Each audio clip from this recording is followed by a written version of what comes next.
আসসালামু আলাইকুম ওয়া রাহমাতুল্লাহি ওয়া বারাকাতুহু। বিশেষ করে আমি করজোড়ে নিবেদন করতে চাই, বাংলাদেশে ভাই তাহেরি আপনি আবার নতুন একটা বেদাত বা ফিতনার উদ্ভাবন করলেন, ভেরি ব্যাড। অবশ্যই লেবাসি আলেম না হয়ে কেদাবি আলেম হওয়া উচিত। দেখুন, আমরা হানাফি, শাফি, মালিকি, হাম্বলি, আহলে হাদিস, সালাফি, আমরা শিয়া সুন্নি এরকম নয়।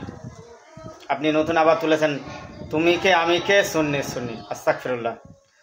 দেখুন, এইভাবে ইসলামকে ভাগ করে ক্ষতবিক্ষত করার ক্ষমতা অধিকার কারুর দেওয়া হয়নি। আমাদের রব আল্লাহ, আমাদের গাইড বুক, আমাদের ধর্মীয় গ্রন্থ কোরআন ও সহিহ হাদিস, আমাদের ইমাম হজরত মুহাম্মদ সাল্লাল্লাহু আলাইহি ওয়াসাল্লাম, আমাদের মাযহাব হলো ইসলাম। এর ঊর্ধ্বে আর কিছু থাকতে পারে না। আসুন আমরা এক ছাতার নিচে আসি, ইসলামকে ভাগ করেন না।